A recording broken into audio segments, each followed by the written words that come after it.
Essa semana nós tivemos mais uma rodada de pesquisas, né? Então, saíram importantes pesquisas. Esse gráfico que vocês estão vendo aí é do Datafolha, agora do dia 18. Teremos Datafolha semanal. Eu coloquei o Datafolha porque é o mais tradicional dos institutos, mas nós tivemos também pesquisa da Quaest e do Instituto IPEC nessa semana. E todos deram resultados parecidos. A galera que viu a minha última live aqui domingo passado pode ter pensado assim, poxa, Humberto, tu errou, né? Você falou que o Bolsonaro encosta e as pesquisas continuam dando chance de vitória do Lula em primeiro turno.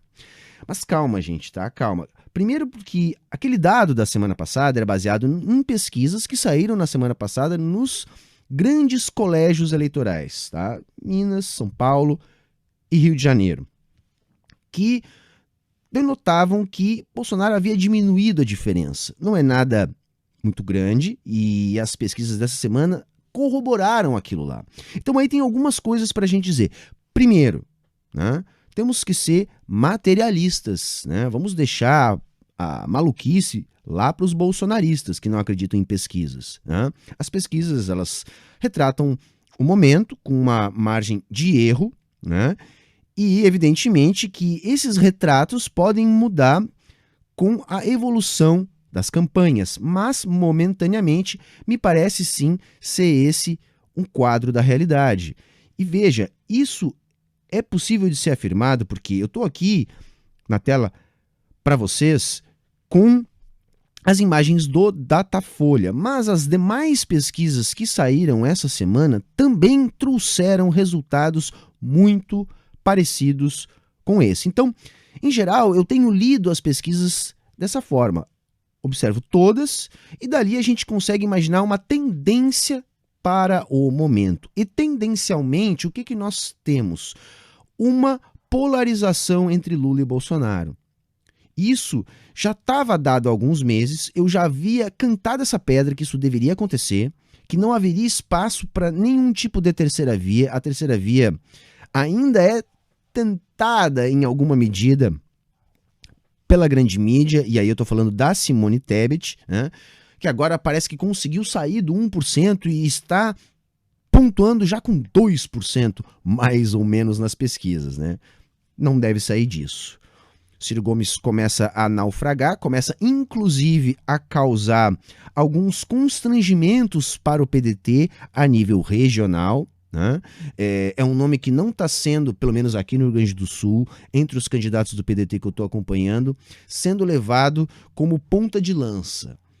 Os candidatos do PDT aqui do estado já começam a não dar tanta ênfase na candidatura do Ciro Gomes, procurando salvar a sua pele. E isso pode demonstrar uma tendência nacional.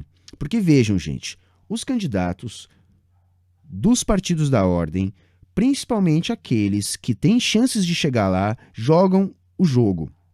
E basicamente funciona assim. Naufragando a campanha de Ciro Gomes nas pesquisas, a tendência é eles fazerem um jogo onde não sejam prejudicados, objetivando colar com quem eles acreditam que pode puxar mais votos. Se não colar com quem eles acreditam que pode puxar mais votos, no mínimo, sem dar ênfase para ninguém, para tentar colar com um eleitor de qualquer candidato. É assim que funciona. Eu já estou vendo isso aqui em alguma medida no Rio Grande do Sul, mas eu acredito que isso deva estar acontecendo em alguma medida, mais ou menos, em todo o país. Então a eleição deve ficar nesse sentido mesmo, polarizada entre o Lula e o Bolsonaro. A diferença do Lula é boa, continua tendo margem para possível vitória em primeiro turno.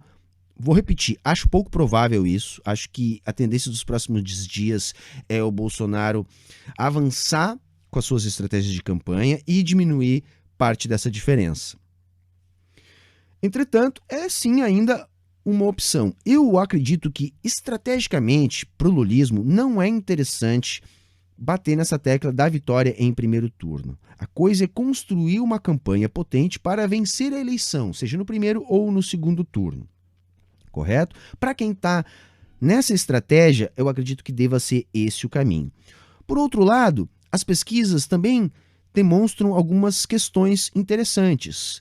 Por exemplo, Léo Péricles pontua em algumas pesquisas. Eu acho isso interessante porque eu tenho acompanhado a campanha da UP e tem sido uma campanha bastante bonita, uma campanha com bastante apego popular, muito pé no barro, uma galera muito aguerrida e pode estar sendo construída ali uma alternativa para o futuro.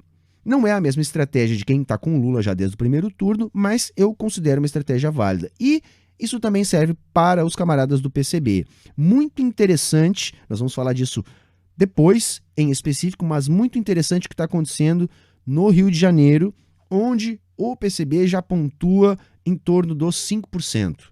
Isso tem a ver também com a própria situação da esquerda no Rio de Janeiro, de modo geral. Mas é interessante e pode também mostrar uma construção que pode, sim, e deve respingar na candidatura da Sofia Manzano, que a gente também apoia em alguma medida.